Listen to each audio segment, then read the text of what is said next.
Overall Hindustan के अंदर ये फेस्टिवल मनाए जाते हैं, आई नो, बट ये जो फॉरेन कंट्रीज हो गया, France, Germany, UK, Canada, Japan जैसे। Hello everyone, my name is Shan and I hope you are fine and well. मजे में होंगे सभी दोस्त। हैदर भाई आप कैसे हैं? बिल्कुल। अरशद भाई आप एकदम ताजा। क्या बात है, ताजा रहनी चाहिए बंदे को। आज की वीडियो का टाइटल हम लेकर आए हैं जी, गणेश चतुर्थी फेस्टिवल के इंटरेस्टिंग फैक्ट्स हैं। वीडियो है जी अभी एंड न्यू की, और डिस्क्रिप्शन में इनका लिंक मिल जाएगा आपको ओरिजिनल वीडियो का। तो चलिए वीडियो को स्टार्ट करते हैं। गणपति बप्पा हर साल भारत की इकोनॉमी को बचाते हैं। क्या बकवास है। हाँ, माना कि गणपति के समय हमारे शहर जगमगा उठते हैं, हर घर में नई रौनक होती है, हम दोस्तों से मिलते हैं और ढेर सारा खाना खाते हैं। लेकिन इसका भारत की इकोनॉमी से क्या कनेक्शन?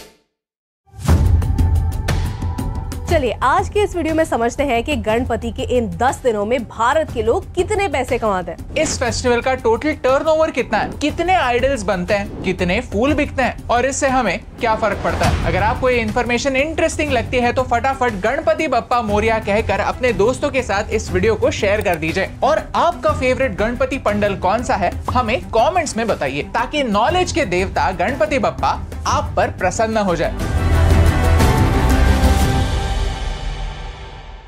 गणपति भारत में से कई लोगों का और मेरा भी फेवरेट फेस्टिवल है। गणपति बाप्पा सिर्फ हमारे दिलों पर राज नहीं करते, वो हमारी इकोनॉमी भी चलाते हैं। अगर आप एक बिजनेस ओनर है तो आप फेस्टिवल्स और उनका इकोनॉमिक इम्पैक्ट समझते हैं, क्योंकि शायद फेस्टिवल्स हमारे लिए छुट्टी के दिन होंगे, लेकिन बिजनेसेस के लिए ये हाई ग्रोथ पीरियड है। अचानक से ट्रेडिशनल कपड़ों की डिमांड बढ़ती है, फिर वो साड़ी हो या कुर्ता। लोग सज धज कर नए कपड़ों के साथ साथ नए गहने लेकर अपने परिवारजनों से मिलते हैं, और किसी के घर जाते समय खाली हाथ थोड़ी जा सकते हैं। सिर्फ 3 इंडस्ट्रीज टेक्सटाइल, ज्वेलरी और स्वीट्स की बात करें तो टेक्सटाइल सेल्स में 30%, ज्वेलरी में 25% और मिठाइयों में तो 40% बढ़त भारत में देखने मिलती है। और मीठा सिर्फ हम भक्त ही नहीं, गणपति बप्पा भी तो पसंद करते हैं। ये है मोदक, जिसका मेन इंग्रेडिएंट होता है कोकोनट। पुणे के एक शहर का डेटा देखें तो सिर्फ 10 दिनों में 35 लाख नारियल बिकते हैं। डिमांड ज्यादा होती है तो प्राइसेस भी बढ़ते हैं। 2010 का डेटा कहता है कि पुणे के कोकोनट मार्केट ने इन 10 दिनों में 1.8 करोड़ का टर्नओवर किया।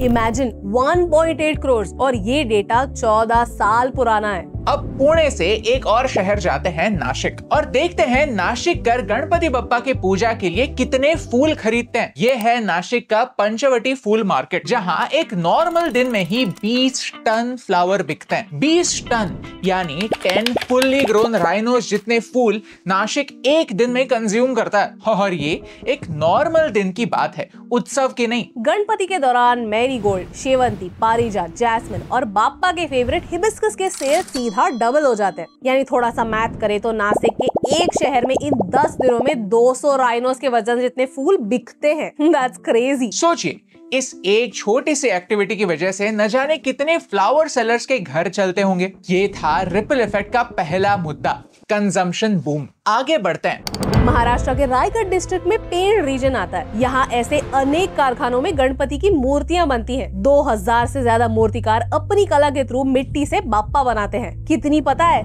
30 से 35 लाख मूर्तियाँ, वो भी हर साल। और इस एक मंगलमय एक्टिविटी से ये मूर्तिकार 600 करोड़ रुपए कमाते हैं। पूरे देश की बात करें तो हर साल 20 करोड़ आइडल्स का सेल होता है। इसे कहते हैं सीजनल एम्प्लॉयमेंट, जिसका भारत की इकोनॉमी में एक बड़ा रोल है। ये है रिपल इफेक्ट का दूसरा लेवल। लेकिन आपको सुनकर विश्वास नहीं होगा कि कुछ साल पहले तक गणपति की मूर्तियां भी चाइना से इंपोर्ट होती थी, लेकिन कोविड के बाद ये ट्रेंड बंद हुआ। एज अ रिजल्ट हमारे लोकल मूर्तिकारों को 300 करोड़ रुपयों का बिजनेस मिला। CAIT के इस कैंपेन से पहले फेस्टिव सीजन में 50,000 करोड़ का बिजनेस चाइना को मिलता था। यानी फेस्टिवल हमारा, लेकिन फायदा उनका हो रहा था। अब काफी हद तक ये कम हो चुका है। इस पॉजिटिव न्यूज के लिए 1 लाख लाइक्स तो बनता है। डेकोरेटर्स, इलेक्ट्रिशियंस, मूर्तिकार, न जाने कितनी ऐसी seasonal opportunities Ganpati Bappa create करते हैं। एस्टिमेट्स कहते हैं कि इन दिनों में 1 लाख लोगों को एडिशनल एम्प्लॉयमेंट अपॉर्चुनिटीज मिलती हैं।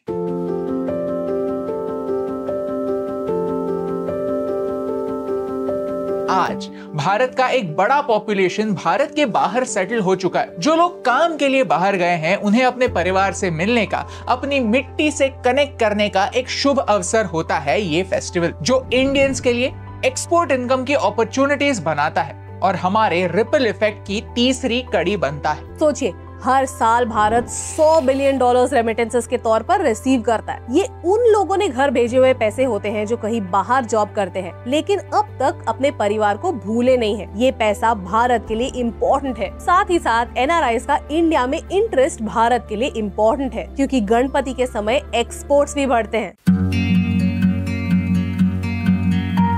यूके, USA और ऑस्ट्रेलिया जैसे देशों में मूर्तियों से लेकर देसी मिठाइयाँ और नमकीन भी एक्सपोर्ट होता है। डिड यू नो, भारत दुनिया का लार्जेस्ट नमकीन एक्सपोर्टर है। चाइना और स्पेन सेकंड और थर्ड स्पॉट पर आते हैं। देश में 1400 से ज्यादा छोटे बड़े एक्सपोर्टर्स हैं, जिनके 131 देशों में क्लाइंट्स हैं। इंडियन नमकीन मार्केट $108 बिलियन का है। फेस्टिवल्स के दौरान चितरंजी बाकरवड़ी, मैंगो बर्फी, हल्दीराम के भुजिया और ऑरेंज बर्फी देश के सबसे ज्यादा एक्सपोर्ट होने वाले प्रोडक्ट्स में से एक होते हैं। एक्सपोर्ट सिर्फ प्रोडक्ट्स नहीं, एक आइडिया भी हो सकती है। पिछले साल महाराष्ट्र सरकार ने एक एक्सपेरिमेंट ट्राई किया। पहला इंटरनेशनल गणेश फेस्टिवल ऑर्गेनाइज करने का एक्सपेरिमेंट, जहां उन्होंने टूरिस्ट को मुंबई, पुणे, पालघर और रत्नागिरी में यूनिक एक्सपीरियंसेस ऑफर की। ब्राजील में जैसे कार्निवल होता है और उस समय जैसे इंटरनेशनल टूरिस्ट ब्राजील आते हैं, वैसे ही भारत में क्यों नहीं। आइडिया यही थी। टूरिज्म एक ऐसा एरिया है जहां भारत के लिए बहुत स्कोप है और बहुत कुछ करने जैसा भी। इनफैक्ट जितना करे उतना कम है। तो गणपति फेस्टिवल को as an event, as an activity, as an experience market करने की जरूरत है। What do you think? Comment below.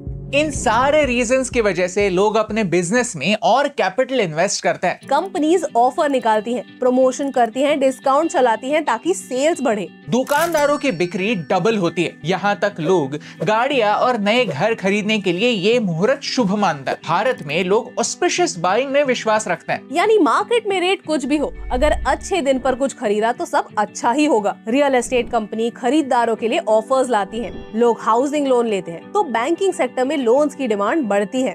Economic times कहता है कि गणेश फेस्टिवल ऑटो इंडस्ट्री के लिए एक बुल रन से कम नहीं। ये डेटा देखिए, पिछले साल इन 10 दिनों में 1,24,000 फोर व्हीलर्स और 4,67,000 टू व्हीलर्स बिकी। That is huge। लेकिन सिर्फ पैसे कमाना इम्पोर्टेंट नहीं है, उन पैसों का होता क्या है ये भी इम्पोर्टेंट है। अगर इस इकोनॉमिक रिपल इफेक्ट को और कुछ स्पेशल बनाता है तो वो है the art of giving. Hyderabad में हर साल एक महालड्डू कंपटीशन होती है, जहां ऐसे बड़े बड़े लड्डूस बनाए जाते हैं और फिर उनका ऑक्शन होता है। ऑक्शन से आने वाला पैसा चैरिटी के लिए यूज होता है। पिछले साल एक 5 किलो का महालड्डू 1.26 करोड़ के लिए ऑक्शन हुआ था और ये सारा पैसा एक नेक काम में यूज हुआ। मुंबई के GSB सेवा मंडल में तुलाभार सेवा होती है, यानी लोग अपने आप को या किसी अपने को ऐसे बड़े तराजू में तोलते हैं और उतने वजन का खाना, उतने वजन की कोकोनट्स, उतने वजन का प्रसादम या फिर कभी कभी उतने वजन का सिल्वर भी डोनेट करते हैं। लोग अपने दिल से दान करते हैं। पिछले साल लाल बादशाह राजा के लिए गणपति के पहले 2 दिनों में ही 1 करोड़ के डोनेशन मिले थे। लाल बादशाह राजा सिद्धिविनायक मंदिर के ट्रस्ट अपने डायलिसिस सेंटर चलाते हैं, जहां लोगों का इलाज होता है। चिंचपोखरी से चिंतामणि रायगढ़ के एक स्कूल के बच्चों के लिए सप्लाईज भेजता है। यानी छोटे बड़े पैमाने पर हर एक्टिविटी एक इकोनॉमिक इम्पैक्ट बनाती है। एक फूल वाले से लेकर रियल एस्टेट तक और मूर्तिकार से लेकर ई-कॉमर्स तक हर एरिया में गणपति बप्पा अपनी छाप छोड़ते हैं। और ऐसे ही गणपति बप्पा हर साल भारत की इकोनॉमी को बचाते हैं, क्योंकि भारत में 10 करोड़ लोग इनफॉर्मल सेक्टर में काम करते हैं। हमें उन सब की जरूरत है। देश का पॉपुलेशन एक दोधारी तलवार है। अगर ये पॉपुलेशन बेकार रहा, बेरोजगार रहा, तो इस देश का कुछ नहीं हो सकता। और सच यही है कि कोई भी कंपनी, कोई भी सरकार हम सब के लिए जॉब्स जनरेट नहीं कर सकती। देश में हर साल 20 मिलियन जॉब्स की जरूरत है और हम सिर्फ 5 मिलियन नए जॉब्स बना सकते हैं। बाकी के 15 मिलियन लोगों को जॉब्स मिलने वाले नहीं है। ये भारत की सच्चाई है। लेकिन गणपति के दौरान हर कोई बिजी होता है, प्रोडक्टिव होता है, हर एक के हाथ कुछ ना कुछ काम होता है। 2020 और 2021 में कोविड की वजह से हम घर से बाहर नहीं निकल सकते थे और हमें वर्क फ्रॉम होम करने की सुविधा थी, लेकिन ये प्रिविलेज इन 10 करोड़ इनफॉर्मल सेक्टर में काम करने वाले लोगों के पास कहाँ था? वो आपके कंजम्पशन पर डिपेंडेंट थे कि आप उनसे फूल खरीदे, उनसे नारियल खरीदे, किसी डेकोरेटर को सोसाइटी में बुलाएं, उन्हें गणपति पंडल बनाने का मौका दे। कोविड के बाद अगर भारत ट्रैक पर आया है तो वो गणपति बप्पा की देन है, इस फेस्टिव इकोनॉमी की देन है। आज हम देखते हैं कि भारत दुनिया की फास्टेस्ट ग्रोइंग मेजर इकोनॉमी बन रहा है। क्या बात है जी, ज़बरदस्त। आज हमने जाना कि गणेश जी के जो फेस्टिवल जो होता है कि इससे इकॉनमी को किस तरह से बूस्ट मिलता है और पूरे हिंदुस्तान के अंदर जिस तरह से भाइयों ने बताया, दीदी ने बताया कि कितने कलाकार हैं जो मूर्ति बनाते हैं। 600 करोड़ से भी ज़्यादा के बिजनेस अभी उनके पास है। महाराष्ट्र के अंदर वो फैक्ट्रियाँ अभी भी लगी हैं और ये पहले सारा सिस्टम जो था चाइना से आता था। तो देखें, हिंदुस्तान एक बहुत बड़ा देश है, आपको पता है कि यहाँ पे डिफरेंट कल्चर्स आते रहते हैं, फेस्टिवल्स आते रहते हैं। तो जितनी बड़ी मार्केट है ना भाई, यहाँ से सब कुछ यहीं पे जो है ना प्रोड्यूस होता है। मिट्टी से यार कमाते हैं 600 करोड़ यार। हाँ, मिट्टी से बनते हैं ना गणपति बप्पा की मोहरियाँ और मूर्ति। और खाने की बात कर लें, हर तरह की मिठाई जाती है, मिठाई में बनती हैं और नारियल यूज होता है। और सबसे ज्यादा भाई शॉपिंग करते हैं यार।